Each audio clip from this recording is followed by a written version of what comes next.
एक गांव में एक किसान रामलाल अपने परिवार के साथ रहता था।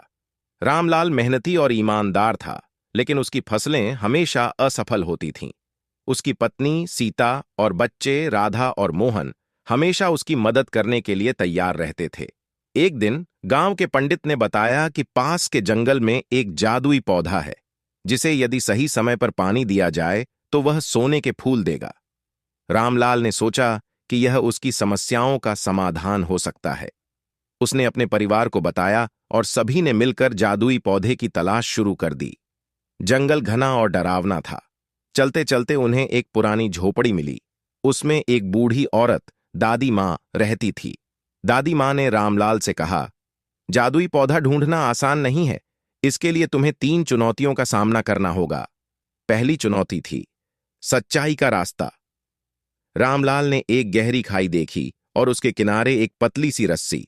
वह डर गया, लेकिन उसकी पत्नी ने उसका हौसला बढ़ाया। रामलाल ने सच्चाई का रास्ता अपनाया और रस्सी पार कर ली। दूसरी चुनौती थी विश्वास की परीक्षा। एक अंधेरी गुफा थी जिसमें अजीब आवाजें आ रही थीं। रामलाल को विश्वास करना था कि वह सुरक्षित बाहर आ जाएगा। उसने गुफा में प्रवेश किया और अपने विश्वास के बल पर बाहर निकल आया। अब तीसरी और आखिरी चुनौती थी त्याग की परीक्षा।